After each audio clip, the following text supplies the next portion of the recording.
Здравствуйте. Сейчас я немножко в себя приду.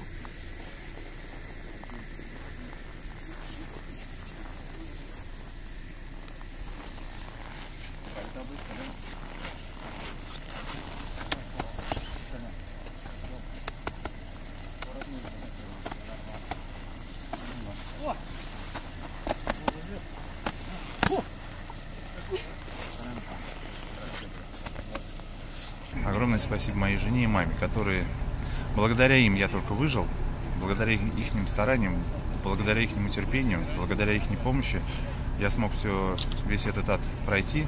Очень рад, что весь этот тюремный ужас, весь этот тюремный ад сейчас закончился, и я на свободе, я со своей семьей. И слава Всевышнему, то, что сейчас я со своей семьей. И еще хочу сказать огромное спасибо всем тем людям, которые не остались безразличны к нашей беде. В первую очередь я хочу огромное спасибо сказать адвокатскому бюро Ахмедгалеев, Хурнов и партнеры, которые на протяжении всего этого времени, до конца, до дня моего освобождения, были со мной рядом. То есть опекали меня все это время.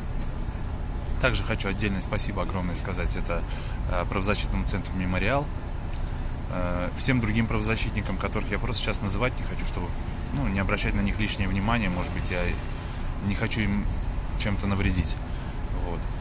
Огромное спасибо хочу сказать также общественной наблюдательной комиссии Кировской области. Отдельное спасибо Артуру Абашеву, который все это время, пока я находился здесь, в Кировской области, в колонии, а последнее время, 4 месяца с половиной, я находился в лагере особого режима, в камере одиночки.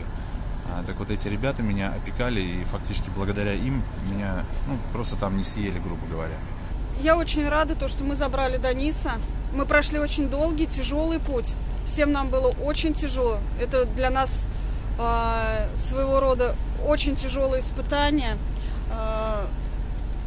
Мы с большим трудом выдержали его, прям вот с большим трудом.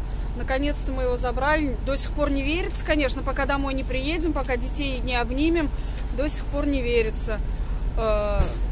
Будем лечиться, выздоравливать и потом уже дальше двигаться, дальше работать.